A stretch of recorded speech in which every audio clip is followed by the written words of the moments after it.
Those are for the guests. So what am I? Well, it's my new business, so you were the help. They should be finished.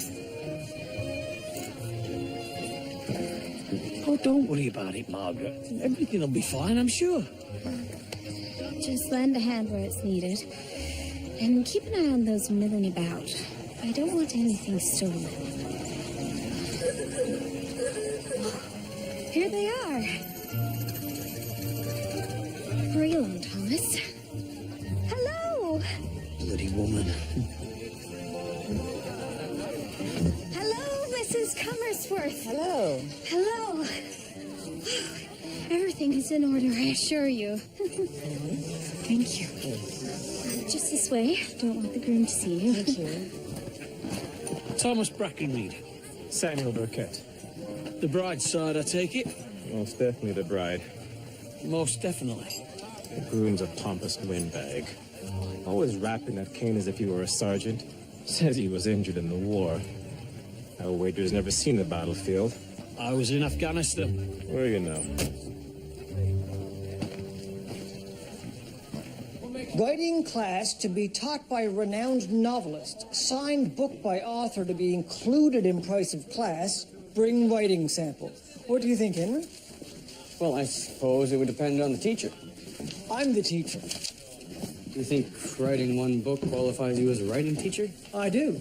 Now, I've signed 20 copies of Cursive and Pharaohs. Hopefully that will be enough. I'd imagine so. Sir? Shouldn't he be walking by now? I have no idea, sir. Perhaps he's slow. I mean, I wouldn't worry about it, sir.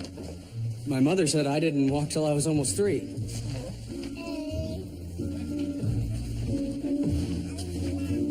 Will you love him, comfort him, honor and keep him in sickness and in health, and forsaking all others, be faithful unto him as long as you both shall live?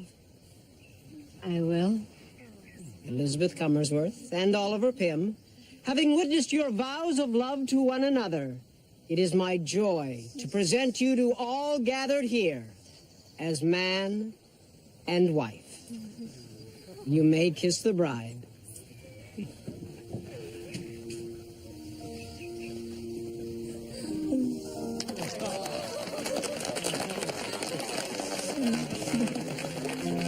Ladies and gentlemen.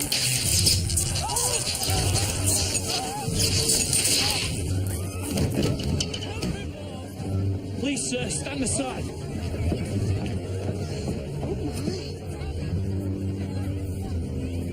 Maybe an idea to start planning the funeral.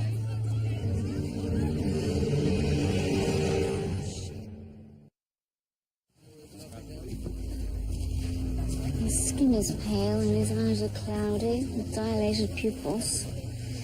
There are contusions on the palm of his hand. His hair is slightly singed. I've already told you, Doctor, I was there. The poor sod was electrocuted. The question is, was it accidental or deliberate? Ian, where's Roland? Oh, I've left him in excellent care.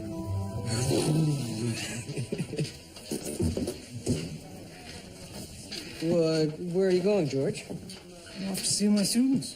Well, you're not gonna leave me with... Try not to let him outsmart you, Higgins.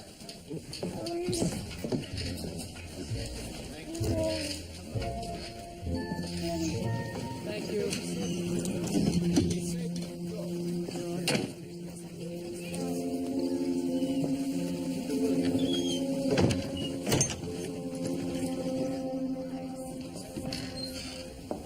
My condolences.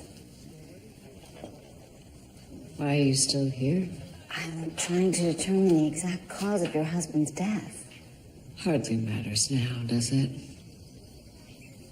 Don't you want to know the reason why? I know what I need to know. Are we almost done here? I'm going to need to have everything cleared away as soon as possible. Mrs. Cummersworth. It's Pym now. Oliver died after the vows were taken. Mrs. Pym, may we have a word? What would you like to know? Is there anyone you can think of who might want your husband dead? Not a soul. Is everything all right? Quite. And you are? Judith Baxter, a friend. I was the lady of honor in the wedding party. They've laid out some tea for us. Was there anything else? We do have more questions. Can they not wait? This woman is newly bereaved. Of course. Then you'll excuse us. We'll need to return the wedding gifts immediately. And of course, we'll need to make funeral arrangements. The grieving bride. She doesn't seem terribly affected by her husband's death. No, she does not. The groom then kisses the bride. Figuratively. They both turn and head down the steps. No, they didn't. The groom called everyone to attention. Right. These lights are powered by this electrical wire, which seems to enter the altar up along this pillar. Now, there's a significant puddle here. This planter appears to be responsible. It's been overwatered. This one isn't. So the deceased was stood in a puddle when he went to make his speech. And the bride wasn't. But, sir, have a look at this. This wire has been stripped bare, allowing it to make contact with the assembly and electrifying it. So the groom raised his cane, made contact with it, and his body closed the circuit. If the bride or daughter had anything to do with this, they likely would have needed help. Why is that? You don't think women are devious enough to murder?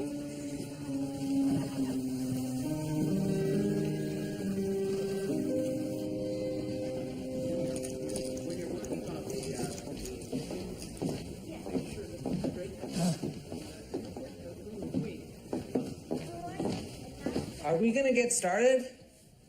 Yeah. Right.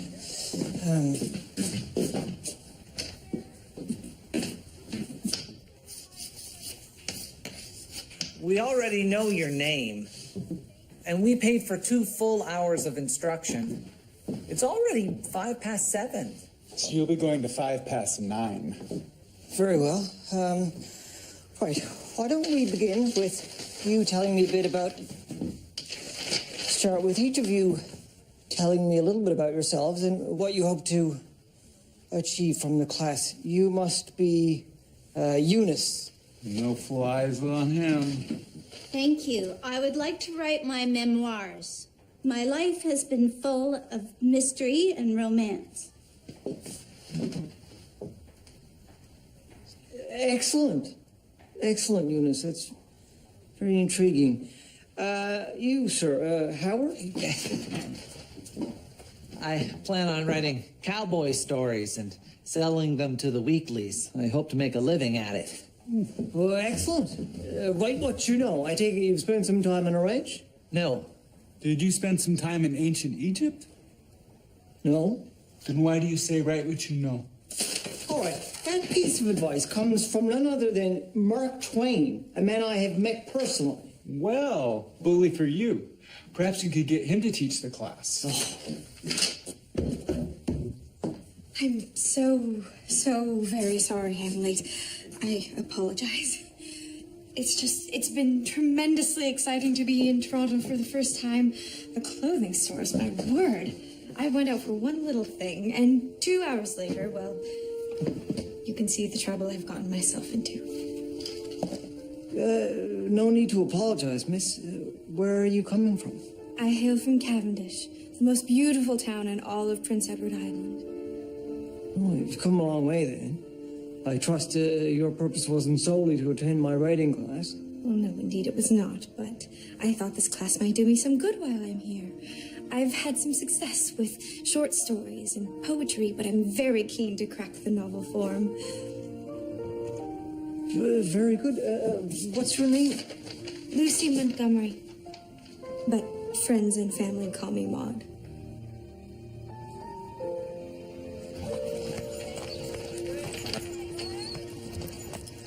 Whose idea was it to run the electrical lights around the altar? The wedding planners. The woman wanted a spectacle. Guess she got it. Had you any previous experience with such lights? A light is a light. And a wire is a wire. Unless that wire has deliberately been stripped bare. If the wire was damaged, it was the fools who built and decorated that altar. We were exceedingly careful. We always are. That's why we're the best in the business. The electrician believes you may have damaged the electrical wiring. Well, he doesn't know what he's talking about. We completed our work before the wiring was done. I would not overwater the plants. That arrangement was extremely sensitive. You couldn't have made a mistake. Are you questioning my professionalism? You took a keen interest in Mr. Pym's metal cane. I didn't know you were a copper. I never offered. Did you know that metal conducts electricity? No. Are you sure about that? I didn't know anything about electricity. And if I was going to kill him, I would have done it face to face. Why? Because Elizabeth deserves better. We might want to consider something. What's that, sir? Well, that it was just an accident. None of that lot seemed to have the spark to electrocute a man. Perhaps. Did you get that? Spark? Yes. Very good, sir. Gentlemen, how are your suspects? Clean as a whistle. Take a look at this. Can I hold him? Of course. I was speaking to a woman at the Suffrage Association about Elizabeth's wedding and her husband's demise, and her response, oh no, not again.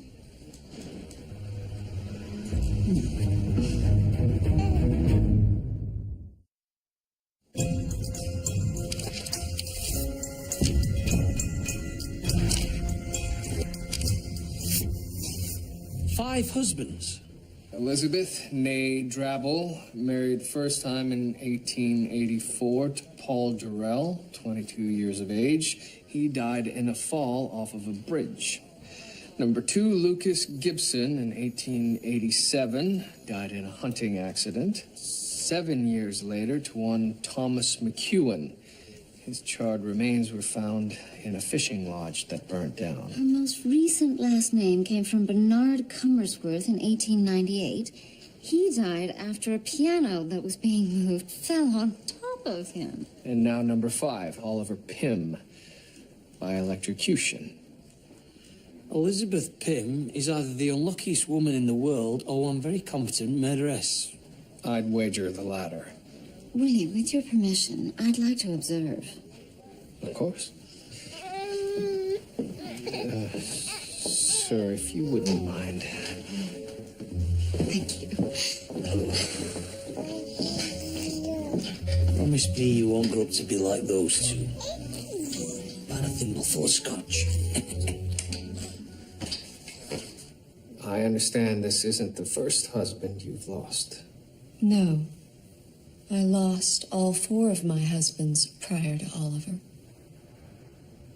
You have to admit that's rather suspicious. On the face of it. The only common element in all of these deaths is you. I was nowhere near any of my husbands when they died, excepting, of course, Oliver, whom, as you may know, I was standing next to. In fact, had he reached out to touch me at that moment, I'd likely be dead as well. Nevertheless, Mrs. Pym, these deaths are connected, and I believe you are involved in all of them. Indeed, I am. They all made the mistake of marrying me. And leaving you their money. If you want to try to prove that I had something to do with the deaths of my husbands, be my guest. Now, I have many things to take care of. Mrs. Pym, I'll be needing your finger marks before you leave the station house. Do you have any objections? Not a one.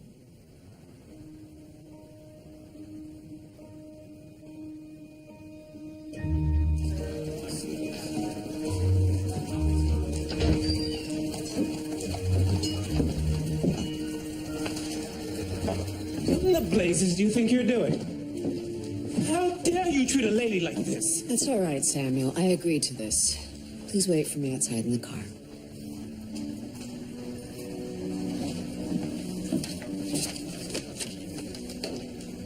That should do, Mrs. Pym. Thank you for your cooperation.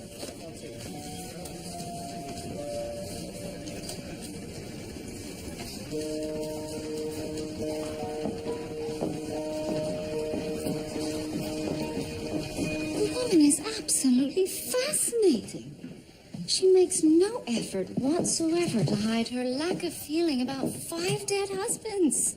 She puts me in mind of that insect species where the female consumes the male right when they're in the middle of procreating. Yes, the female praying mantis is known to devour her mate during the sex act, as is the widow spider. That's the perfect name for her.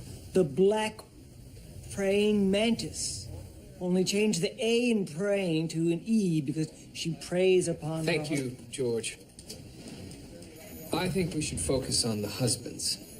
I'll look into the fire at the fishing lodge. Sir, I'm quite intrigued by this falling piano. First thing tomorrow, then. And perhaps the inspector will be able to find someone connected to the hunt club where Mr. Gibson was killed. Julia, could you look at the previous coroner's reports? Perhaps something was overlooked. Of course.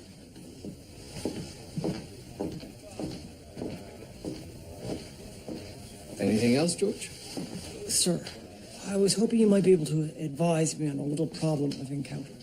Of course. Well, as you know, I've undertaken to teach a writing class. Oh, very good. Well, the samples of the writing I've received, sir, are, to put it kindly, uneven.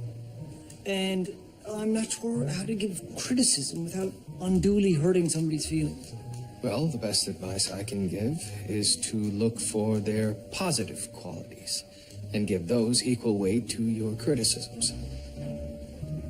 Sir, what if there are no positive qualities? Suggest another occupation. Sir.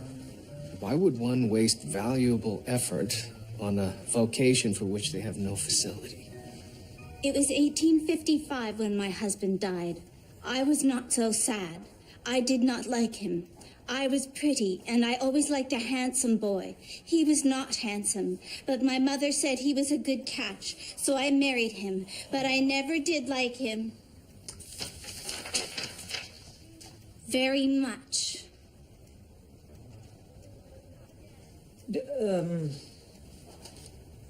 The honesty of it is remarkable, admirable, poetic even. I think perhaps the sentences are a bit repetitive. Perhaps it's just your voice. But also, I think the content could be more colorfully described.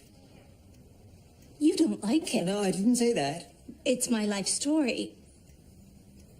Well, perhaps we need to consider that not every life story is worth telling.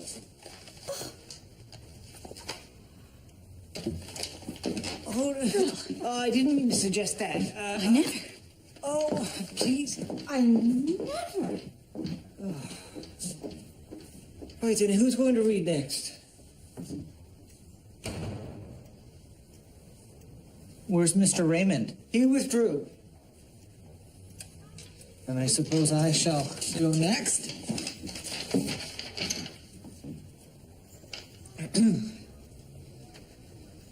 It was just after sundown in the wild, wild west. The man with the black cowboy hat and the sharp silver spurs got off his high horse. Doing evil was on his mind. He spat on the dusty ground.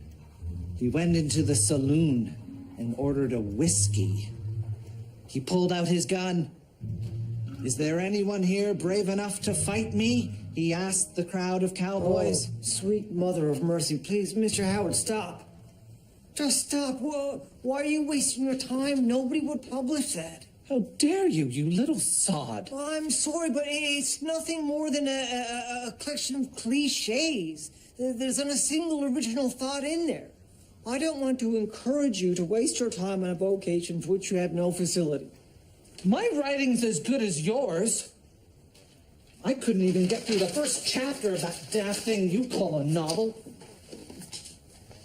You're no teacher. You're a fraud.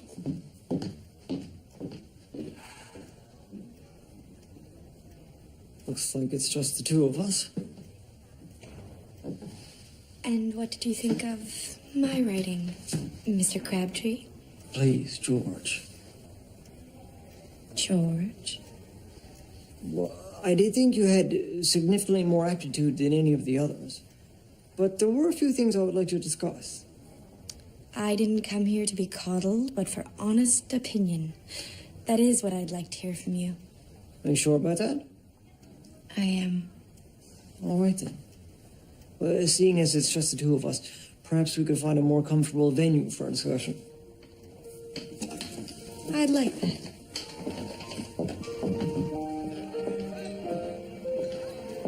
So, George, what did you really think? There's no question in my mind, Maud. You have a real gift. How kind of you. I read the first several chapters of this novel you intend to write, this Anne of Green Gables. Yes? And I think your style is very good. Excellent, even. I just wonder if Anne should be born into a more interesting family. I mean, they're all rather dull, don't you think? You might be right about that. I'll give it some further thought. And you do tend to go a bit overboard with the nature stuff. I mean, nature is terrific, but after a while, how many trees and streams can a reader take? And it takes so long before anything actually happens. And when it finally does, I find this Anne character's misadventures are, what's the word? Trivial, uninteresting. And the red hair and the freckles, I mean, that's all a bit overstated, isn't it? And Anne tends to go on and on and on about every little thing. I think you should consider making Anne a boy. I mean, that way she could have real adventures. Can we go back to the parts you liked? As I mentioned before, I think your use of the English language is exemplary. Since my language skills are exemplary, I'll make this short and sweet. Goodbye, Mr. Crabtree.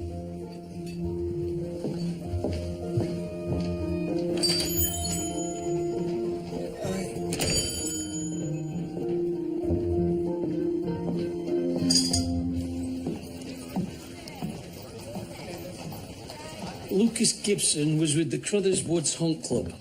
His shooting was assumed to be an accident. Were they able to determine which of the hunter's guns the bullet came from? No. But the guide that took them out that day was the only one unaccounted for when the victim was shot. He vanished shortly afterwards. George? Sir, I spoke to somebody at the moving company. He said when the piano fell and killed Cummersworth, One of the movers that day was a new chap, and right after the incident, he disappeared. How did it fall on him? Improperly strapped, apparently. Fell a full 5 stories.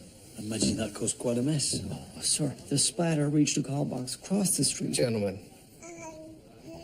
please.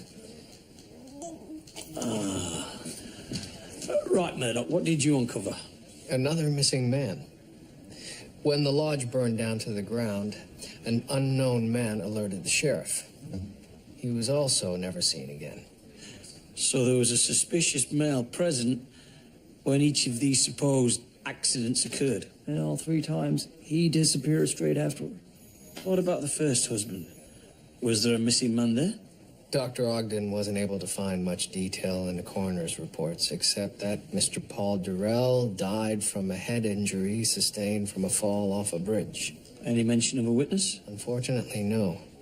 But it does seem likely that this disappearing man could all be one and the same. And or killer. This picture shows the 6-man hunting party. There's the guide that disappeared. Hard to tell what he looks like now. He's 15 years ago.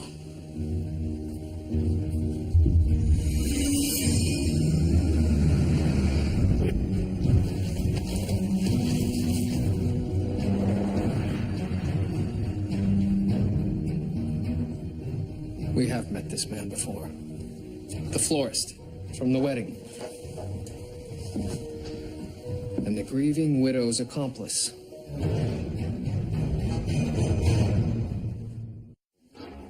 How do you account for the fact that each of your husbands died after they married you?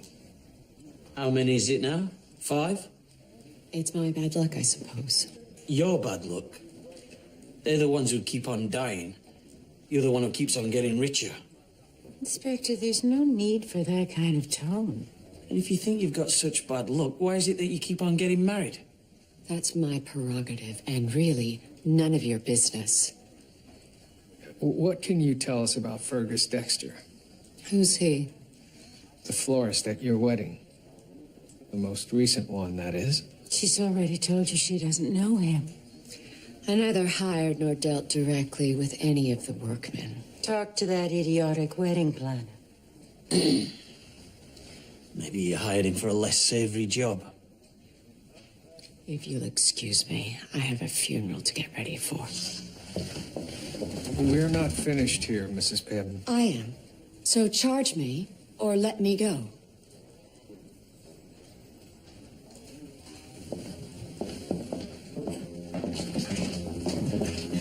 Well, if she won't talk, perhaps the florist will. If he's still in town. Best talk to the idiotic wedding planner. Miss Montgomery. Mr. Crabtree, could I have a word? I was hoping I would see you again. I really want to apologize. As do I. No. I never should have been so aggressive in my critique. And I should not have asked for a critique if I'm prepared to hear it. Once I calmed myself, I realized how greatly I could benefit from your comments on my novel. I wonder if we could speak further. Yes, of course. Henry, tell the detective I'm taking my lunch. Will you cover for me? What's in it for me? A chance to prove your mettle as a police officer if the detective calls on you. After delivering an insult about his child, I should think you want to make amends.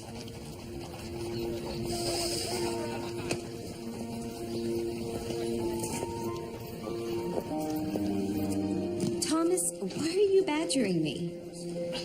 Where did you find Fergus Dexter?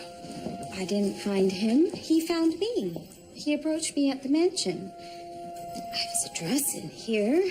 Sure, let me see. No. Oh, so many papers. Here it is. Excellent work, Margaret. Come on, Murdoch.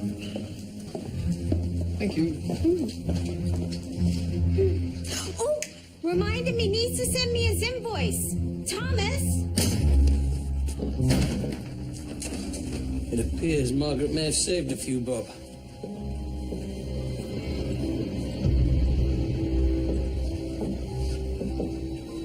Sir, the bullet appears to have entered the back of Mr. Dexter's head, not the side.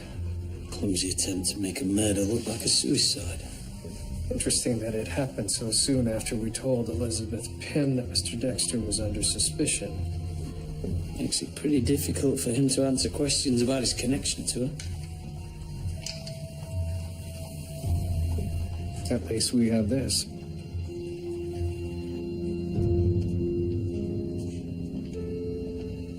Done? Done. Thank you. Father is off to find a murderer.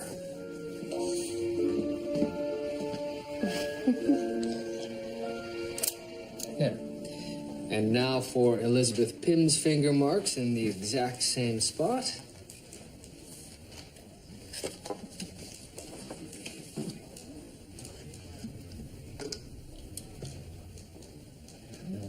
A little lower on the left. There.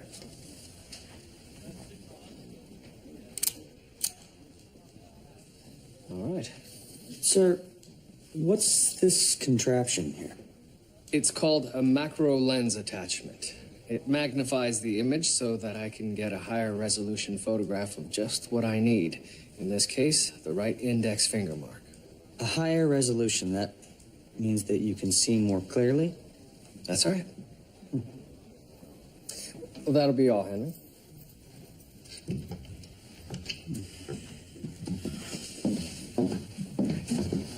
Sir, I didn't mean to speak ill of your son earlier. No offense taken. I would be proud if he would grow up to be a stalwart young man such as yourself, Henry. Thank you, sir.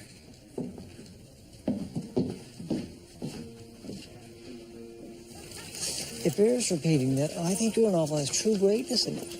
I just think you ought to do away with some of the dull bits and flesh out the parts that are more arousing. Now that is sound advice. And have you reconsidered making it Dan of Green Gables? Absolutely not. Why should I? Half the world is made up of women. I suspect there should be a large readership for a novel with a female protagonist. You make a good case. Either way, you need to grab your readers right off the top. Make it exciting. I think that's the technique that made my novel successful. How do you suggest I accomplish that? Well, you have the haunted wood scenes. They're just buried a long way in. Try bringing those up at the beginning. And give us some ghosts. We need to actually see them. And a dead body. Maud, a dead body would go a long way. People wouldn't be able to put the book down if you had all that at the start. I don't know about an actual corpse, George. It's not meant to be that kind of novel. Fair enough, no corpse. But definitely ghosts. And they need to do something. You may be right. I'm certain.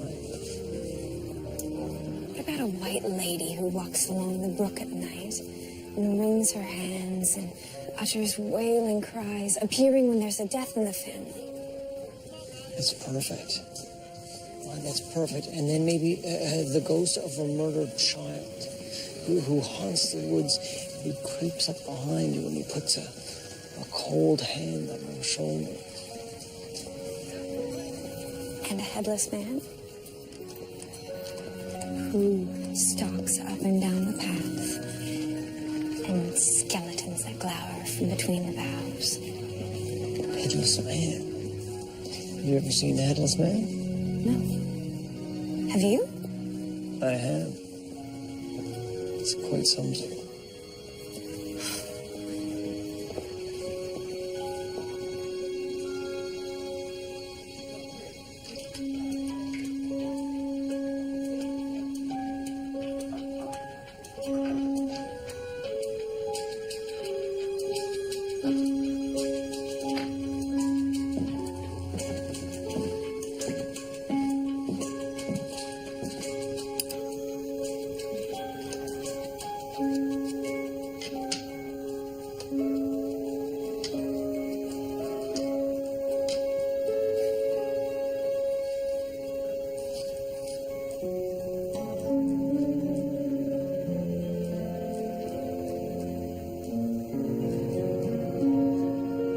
I think it would be a good idea if your pen name was to include all three of your names, like some of the greats.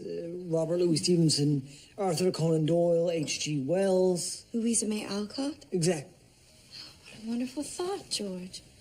I do like the sound of it. Lucy Maud Montgomery. You know, it's one of the great tragedies of my life that I have only one given name. I was a foundling, you see, so my naming was a rather utilitarian affair. You were an orphan. I was found on the church steps in an extremely old carpet bag, which held me and all my worldly possessions, so I think it's safe to say it wasn't very heavy. Did you ever come to know the mother and father who brought you into the world? Yeah, I did meet my mother eventually. I remember as a child I used to pretend that I was really the son of some great earl, and I'd been stolen away by a cruel and wicked nurse who ended up dying before she had a chance to confess. What a positively romantic story. Were you terribly sad and lonely? No, everything worked out exceedingly well for me, actually. Adversity can be the making of a man. George. Yes? Please come closer.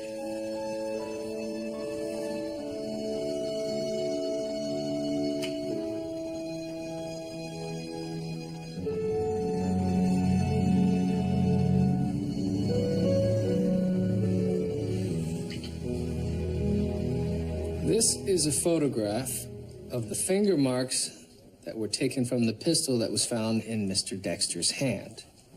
As you can see, they're undistinguishable. But if I overlay these two finger marks, like so, now what do you see?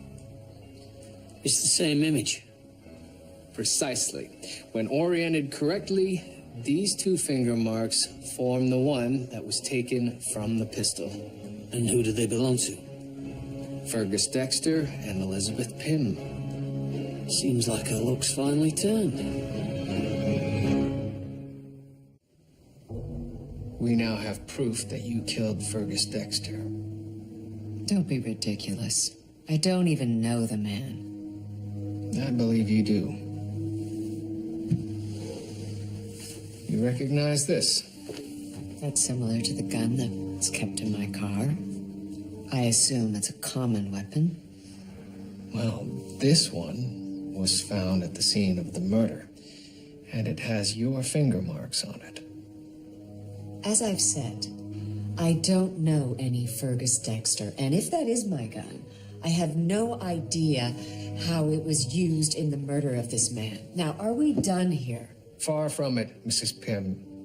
You knew that we were on to Fergus Dexter. So you killed him before he could implicate you and made it appear as though it were a suicide. I have no idea what you're talking about. We can't arrest you for the murders of your husbands, but we can prove that you killed Fergus Dexter, and that is enough. I don't understand. He murdered your husbands, and you paid him well for it. I did not. We can prove that Fergus Dexter was present at all of your husbands' deaths. Lucas Gibson, Thomas McEwen, and Bernard Cummersworth. But why? Oh, you mean you think someone was responsible for all of my husband's deaths? Yes. And that person is you. Someone I don't even know killed all four of them?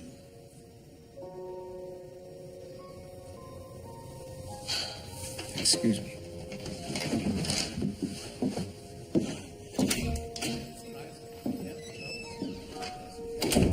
Something doesn't make sense here. She very clearly referred to 4 murdered husbands rather than 5. I wonder why. Which one is she omitting? Could it be the first husband, the one who fell from a bridge?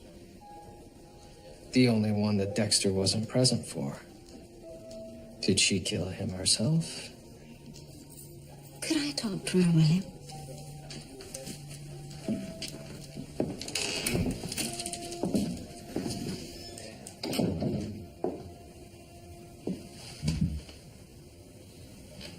Elizabeth?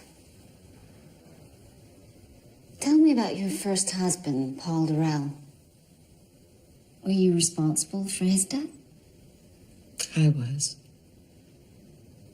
He died after falling from a bridge. Did you push him? No. Were you present when he died? No. Then how are you responsible? I told him I no longer loved him, that I wanted our marriage annulled. I drove him to it. In his note, Paul told me exactly why he was going to do it. It's all my fault. I killed him. Paul Durrell committed suicide? I knew he was unstable. He threatened suicide. But I left him nonetheless. But there was no suicide note in the coroner's file. It's nobody else's business. I didn't want to shame his memory any further.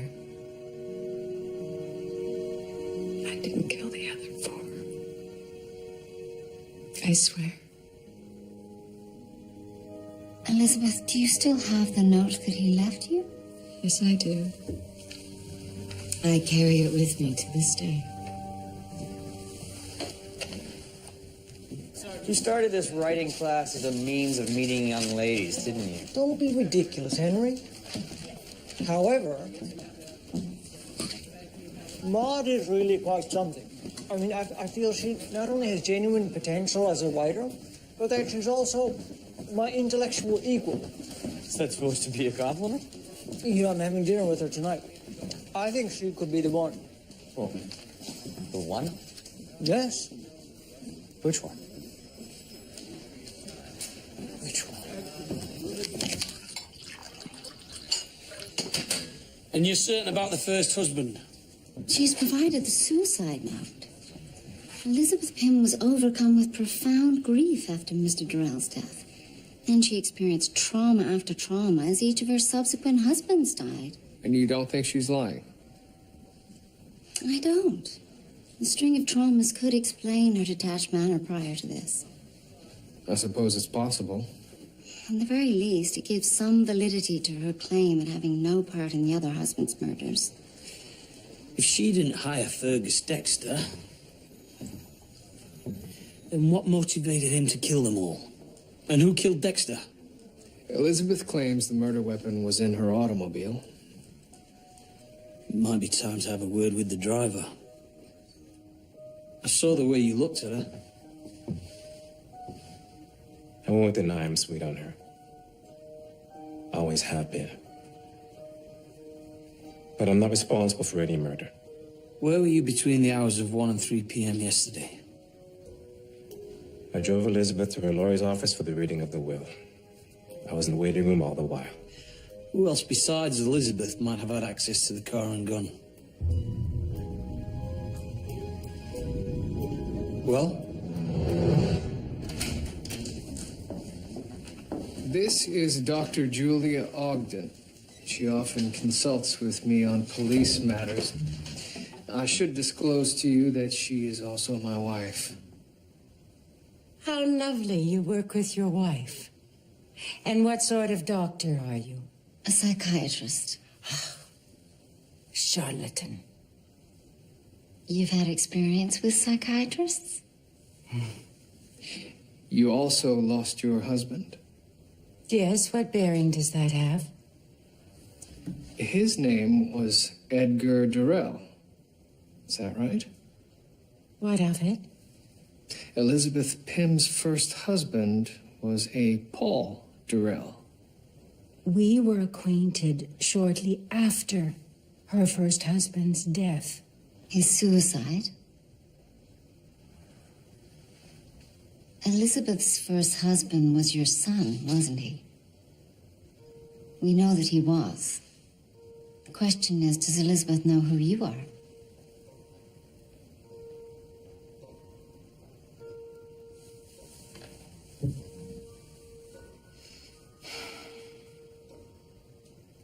That witch killed him.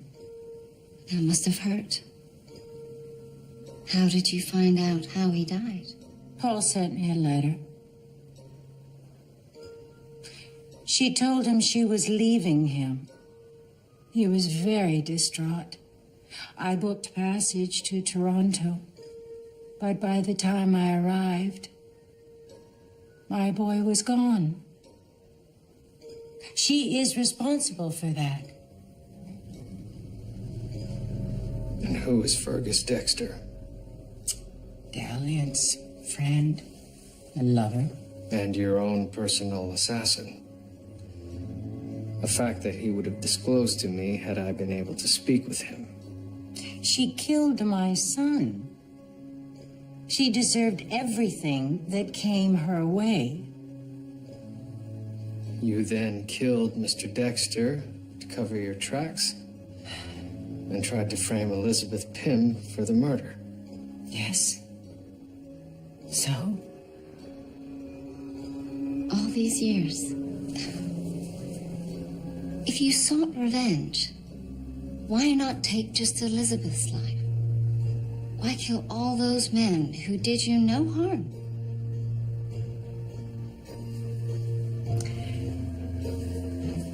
Because of her, I lost my only child.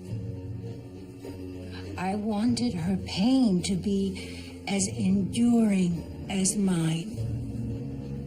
I wanted to cause her so much guilt and sorrow that one day she could bear it no longer and she would take her own life. I live for that day. Well, now you won't see it.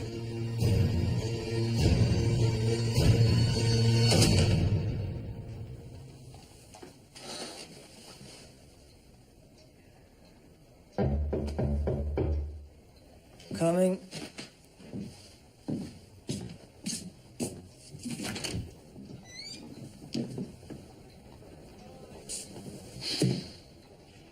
I waited for you. I'm sorry. May I come in?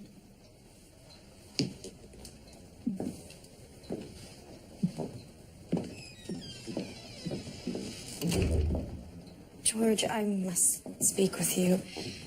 You're such a robust personality. I can't help but find you extremely appealing on every level. Well, that's a good thing. That's why I didn't come to dinner. George, there's no room in my life for another person right now. I must return to Prince Edward Island to care for my grandmother. My hands will be almost full with that alone, and it will be all I can do to find ample time to write. We've only just met. I know. And that's why I must end this now. Romance with you is extremely tempting. It's a detour I'm not prepared to take at this time in my life. I must devote myself to writing. No despair, George. Someone of your caliber will not be on his own for long. I've rewritten the first several chapters. I'd love to hear your opinions. But if you'd rather not, I'd understand. It would be my pleasure. Lucy Maud Montgomery. Thank you. My postal address is on the front page. And George? Yes? I don't leave until the morning.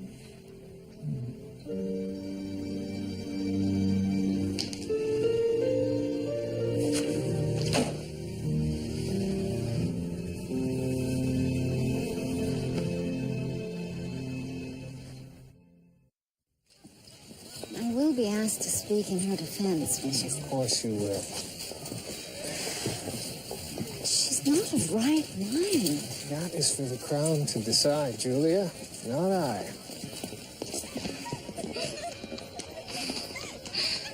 Oh, Julia, how long before children are supposed to walk? I've no idea. We should find out. Henry, listen to this. It has all my worldly goods in it, but it isn't very heavy. It's an extremely old carpet bag. Isn't that how you were found, an old carpet bag? Yes, exactly. I mean, I'm thrilled that she used some of the ideas that we came up with together. The ghost of a murdered child, the lady in white, the headless man and whatnot. But there's something else here. What's that? Well, she's turned the character into a spunky orphan found in a carpet bag who's prone to flights of fancy. Henry, Anne of Green Gables is me.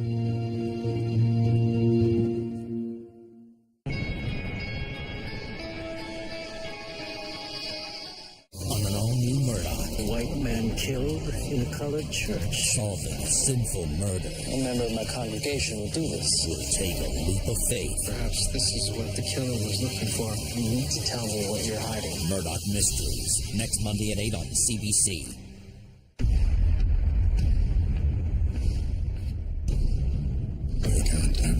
Hyde has the power. You must stop him before he gets a chance. Open that jar and your problems will be over. If he touches the jar, Shoot him, gentle and high. Next on CBC.